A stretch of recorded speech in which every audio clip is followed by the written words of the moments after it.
Hey, you're back with Penny Stupid Podcast. My name is Steve Rode, and with me, as always, is Damon Day. Damon, we were talking on the phone, and we had a comment on the YouTube channel that just really hit a nerve, and I think it hit a nerve in a good way and a bad way, and it's worth talking about, right? You have a burning opinion about this particular topic. Have at it. Yeah, it bugged me so much so that we weren't planning on doing a video today, but we were doing a debt podcast.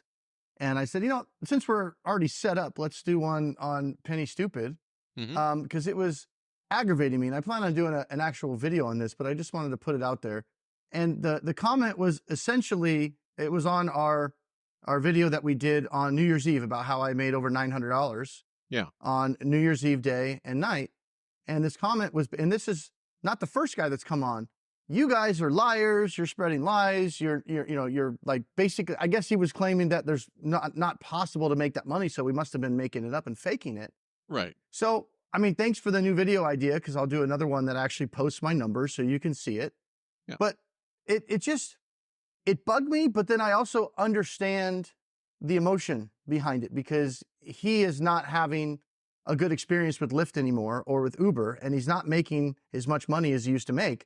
And he's in this, I don't know, this thought process that if it's different for him, it must be bad for everybody.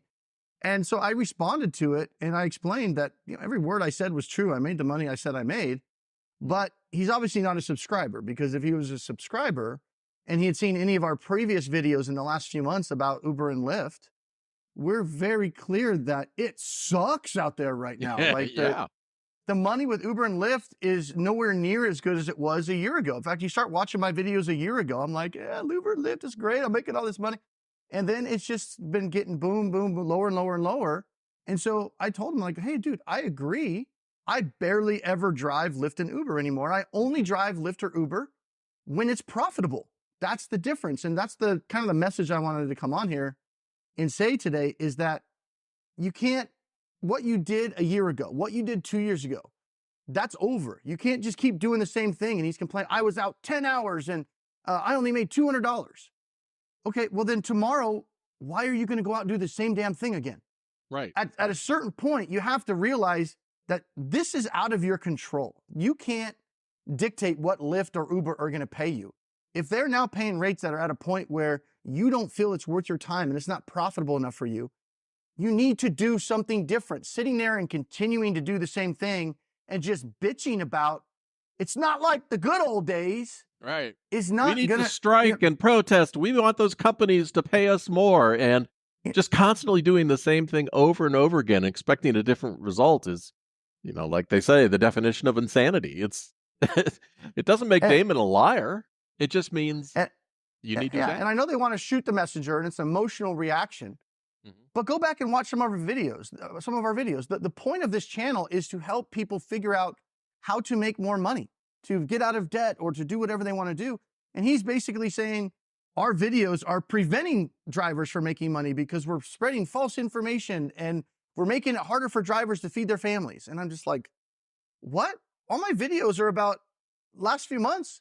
Lyft is done. Uber, we did one video 2 months ago that was the end of rideshare gigs that make easy money. Yeah.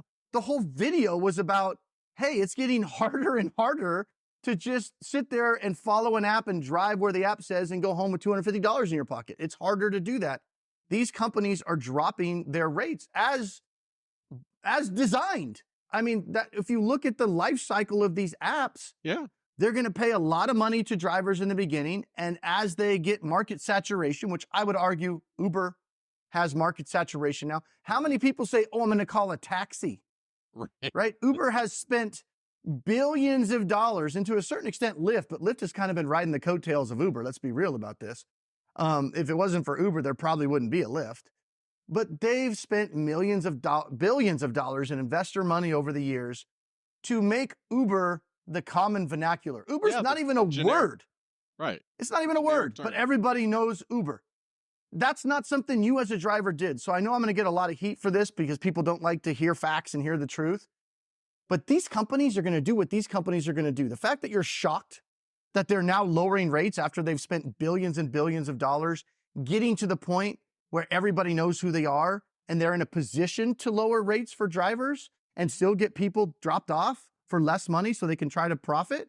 Right. The fact that it shocks you shows you don't have a basic understanding of economics and how it works and how the goal of what these companies are. These companies are not your friend. They're not there to make sure you can work for them for, the rest of your life and have a pension and feed your family. That's not what these companies do. They're also not your enemy because you can take advantage of them. Right. That's it. Offering opportunity. I think the best example of people who are stuck in a rut, Damon, has to be the 40-second driver in the airport queue. Yeah. And that's a tip. Yeah. You have said that you see the guys at the airport queue and they're out of their cars and they're standing around talking and smoking and, having a great social time. That doesn't mean they're out there trying to maximize every minute from every app to make as much money as they can. Now, this guy that made the comment, like you observed, he might only be doing Uber and Lyft. And I think he is, based on what his comment was. Yeah. And if you're only doing that, and that was great for you last year, it's going to be worse for you next year. So you're going to have to change. You're going to have to adapt and overcome. And also, you have said this, Damon, time and time again, you're in Phoenix, and not everybody's market is going to be the same. But that's why, was it the Super Bowl where drivers came in from across the country? Yeah, the Super Bowl and the Phoenix Open at the same week. Now, I know this is going to blow your mind, Gabe in the Bay Area, and I'm not picking on you, Gabe. We want to help drivers like you. I want to show you how to pivot and do other things. Subscribe to the channel, follow. I will show you how to not be a slave to Lyft and Uber. But yeah, last year, and we're coming up on, it was the first week in February, we got a Phoenix Open coming out here again. The Super Bowl's not going to be here the same week, unfortunately. But you really want to have your mind blown? I made $4,000 the week of the Super Bowl last year. Am I a liar then too? Because you were in the Bay Area and you didn't make $4,000 that week, then I clearly must be lying about what I'm making. No, I'm having different experiences than anybody else in different markets or different situations. If you look at, I used to drive a year ago, mainly always for Lyft. It was great. I could just log on to Lyft. I'd go, I would drive, 7-8 hours, make $200, $250, and I would go home. Mm-hmm. That's not really possible anymore. You have to get a lot more creative, which is why we did that video about the end of gig apps that pay easy money. Right. You have to, zig when other people are zagging. Steve talked about the airport queue. I use the airport queue to let me know if I should even leave my house. Let me tell you what I mean. If you live in a city with an airport, okay? A year ago, think back to when you looked at the airport queue, how many drivers were actively sitting in the airport queue, right? Just think back, because every city's different. Well, in Phoenix here, if I saw more than 5 or 6 drivers in the airport queue, I'd be like, I ain't going over to the airport. There's 5 or 6 guys deep. Now, for over the last 3, 4, 5 months, any day, even on the weekend, pretty much, I pull up the airport queue, I look at it, I'm at my house going, I wonder if I'm going to go drive.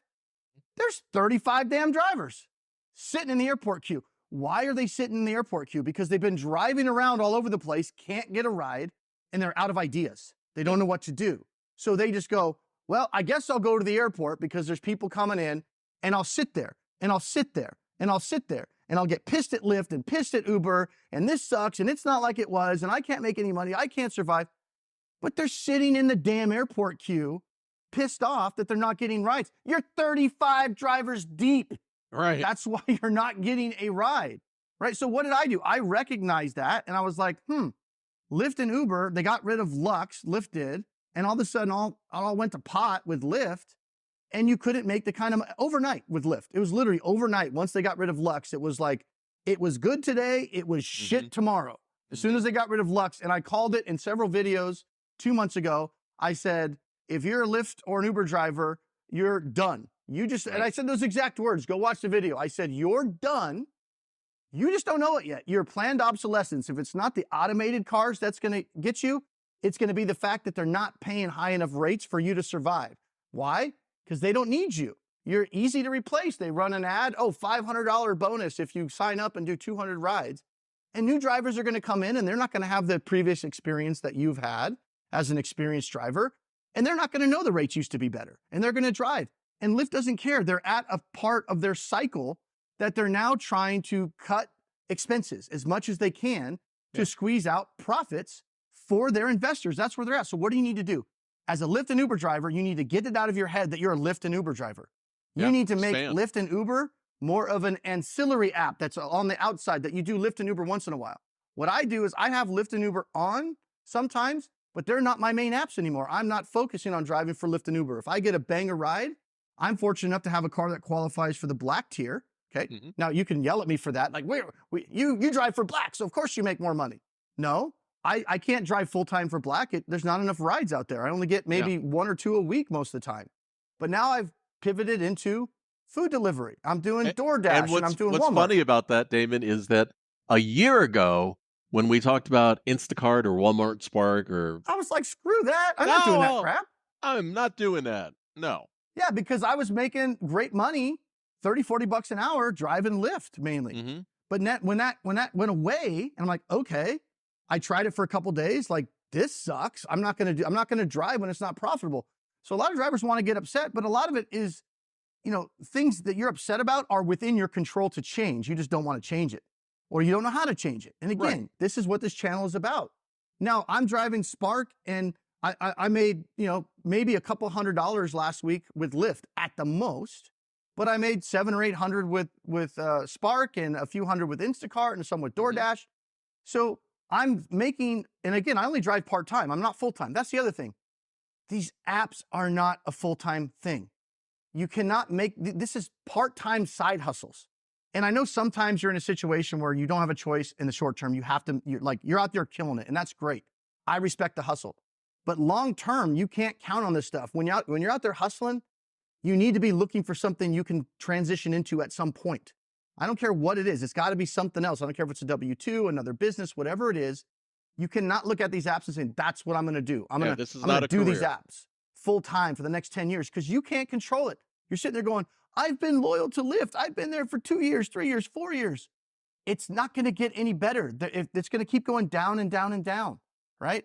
You got to start doing other things. Same with like Walmart Spark. Now I'm starting to see there's probably going to be more and more people that used to drive Lyft and Uber are going to be realizing this sucks. And they're going to jump into the next greatest Walmart Spark, Instacart. In a year from now, you watch, we'll probably be doing videos like, okay, Walmart Spark, you can't get any offers. Instacart, it's dead. What's the next thing? Here's the thing. You got to zig when they're zagging, right? We have a saying, my kids play baseball, or at least 2 of them do. And we always have the saying, my son will like blast the ball and they'll catch it. I'm like, dude, you got to hit it where they ain't, right? Right. It's that simple. You can't hit it I don't care how good the hit is, you can't hit it to the defender, right? So you got to be where they ain't, right? You got to look at ahead. What are these up and coming apps that are in a different a different part of their cycle? Yeah, you like want to find apps you want to find apps that are trying to expand. That's where the money is. They're getting investor money, and they're throwing subsidized money at drivers because they're trying to grow their driver network. Like Uber and Lyft did 10 years. Talk to a driver for Uber 10 years ago, right? They were like, it was raining money back then. Now it's not. There's another way that you have shown me how you can tell how this market has shifted. Because if you're an Uber and Lyft driver, think back a year ago, and how many times was that map lit up with surges and bonuses? It's all gone. It's gone. Yeah, they don't need it because they're oversaturated with drivers. They've lowered the rates dramatically for not only drivers, but a lot of times for passengers. Sometimes they'll still charge. But again, they're trying to squeeze out as much profit as they can. They spent years and years and years building an infrastructure, building this up, losing money. I'm not arguing for or against it. I'm just, being the messenger here. I'm trying to help you guys understand why they're doing this. It's not even that they don't like you. It's that they don't need you. Right. I'm irreplaceable. They need me more than I need them. Obviously not. That's why you're still with them and you're only making $100 a day and you're not leaving. Leave, go do something different, right? Yeah, and, Damon, and what would Lyft say? What would Lyft say if you quit tomorrow and didn't do another Lyft? They wouldn't even notice. I know. They don't care, But again, guys, these are opportunities. You decide what you make of it. You can't take a $5 ride and then get pissed at Lyft that it was only $5. You accepted the $5 ride. And this is why you got to be in a spot where this is not your full-time thing. You know, lately I'm at home all the time and I just leave my apps on so I can see this stuff, see what's coming in. I don't even leave my house anymore unless it's a banger order. And it ended up working out a lot better. Now, instead of me going out and driving for 8 hours most of the night to go make $250 and then come home, now I'm at home most of the time. I eat food at home. I stay in my general area. I put a lot less miles on my car. And Walmart throws me a $30 order that's going a couple miles. Fine, I'll go grab that. Then I'll come back home. Throws me a $40 order, a $50 order. So what I'm doing, and I'm showing people on these videos, is I'm focusing more on my main apps or apps that give me bigger, better orders. And then I use some of the food delivery and Lyft as ancillary apps that I'll try to grab and double up on my miles if I'm on a Spark delivery, let's say. Well, if I'm already going 8 miles down this way for the Spark delivery, if I could grab a DoorDash for $10, that's also pretty much on the way. That's like free miles. I was going there anyway. That's how last week, I'm editing the video right now, I averaged $37 an hour. So for all those people that, oh, you're lying, you can't do that. This was not over a holiday. This was not over anything special. This was just last week, January 1st through the 7th, not counting New Year's night. It's only counting January 1st in the afternoon. I averaged over $37 an hour. I only worked 30 hours, right? You see a lot of these guys on YouTube and, oh, I'm making $1,500 a week, but they're working 60 damn hours. Right. You know, driving Lyft for 60 hours to get that $1,500. I made $1,100 last week. I only drove 30 hours. I almost averaged $40 an hour, which is my goal, but I'm cherry picking the crap out of this stuff. And I've figured out a solution that works for me. Again, everybody's in different markets. I encourage you to get downloaded on as many apps as you can, and you have to test. There's no way you're going to be able to put together a strategy unless you're spending time. Yeah. I know it sucks, but you got to go out there and test Walmart Spark. You got to test Instacart. You also need to look forward, look at apps that really nobody's talking about yet. Find and do Google searches. You'll find apps. There's not going to be a lot of opportunity in the beginning, but a lot of times they'll pay a lot better when you do get an opportunity. You're not going to go drive for them full time because there's not enough opportunity, but you have it, you signed up, you have it on. Guys, all these drivers, they're not going to sit there and just drive Uber and Lyft and go bankrupt. They're going to look for other things. You want to get ahead of that curve. You want to get signed up into these apps. Right now, if you go sign up for Walmart Spark, chances are it's full. Chances are you can't even get on. You want to be ahead, so look ahead. What are the next things? What are the next apps that may be up and coming that you can sign up for free right now? Turn them on and see if you can make any extra money and start multi-apping with 4, 5, 6 different apps going. And the way I look at it, guys, I don't work for Uber, Lyft, DoorDash, Instacart. These guys are all competing for my time. I'll turn them all on and I'll say, which one of you idiots has a good offer for me that I'm willing to leave my house for? And if none of them, the last 2 days, it's been slow as hell. I've just been in my office working, which is fine. I got plenty of work to do, but I've had no real offers from Walmart. For the last 3 days, I still haven't gotten one. I have my phone on, right, just to see what's coming in. And not only has it been not been crap offers, it's been no offers. Like nothing's been coming in. Now, imagine if I was working Walmart Spark. That was what I did. That was how I fed my family. Right. Oh my God, I would be melting right now. Like, oh, what am I going to do? How am I going to make rent? Right. You can't be in that position. These got to be side hustle, ancillary things that you're doing that just kind of support you, give you some extra money to invest, extra money to pay off debt, extra money to whatever. You need to, and I know sometimes you don't have the ability immediately, but if you're focusing on these things full time, you have to be using that time, especially while the times are fairly good and you're making good money. Always be looking, what's the next thing? What can I do? Because this is not going to be a long-term solution. I need to have this to where if these apps don't give me a ride all week, doesn't matter. It would have been nice if I could have got a ride, but I'm not banking on paying the rent or I'm not banking on this because you cannot control what they send you. These are opportunities. And if you are banking on them, you'll start lowering your standards because you'll be sitting in a parking lot going, well, I have to take something. I know this is only $15 for 25 miles, but it's better than nothing. And then you get stuck in that loop. You get stuck in that loop where you're out away from your family 10, 12 hours and you come home and you've made $150 and you hate your life and you're pissed at these apps. And Steve says, I'm trying to get your attention because I think that the meat of this argument or position or instruction that you're giving is really going to be in that video that you're working on right now. So if you haven't subscribed to the channel yet, you absolutely should, because the next He just doesn't want video, to edit this. no, the next video is going to be Damon showing you exactly how he did that $1,000 in one day. And I'll put my numbers up so you can Yeah. see. You see, I'm not lying. I don't have any incentive to lie. Like I said, this week is really slow. I'm going to make less this week, but I'm doing other things. That's okay. If you make less with food delivery, that's fine. It's not my main gig. I mainly do it to show you guys how, tips and tricks and stuff. But you can't rely on them. You can't. Damon, tell people to be sure to like the video. Like the video. And again, we're not lying. We're actually here to help. So don't get mad at us for showing you what we did. Watch the videos and learn from it. Well, maybe they made this money doing something I haven't thought of. Maybe I will go try that. Maybe Walmart Spark sucks in my area. Okay, you got to test it. I'm not saying Walmart Spark's the answer for everybody. I'm saying for me, I've been able to replace what I used to make for Lyft, driving less hours and less miles. And now I rarely ever drive for Lyft. This is what it is. Damon, I'll see you next time. See ya. Peace.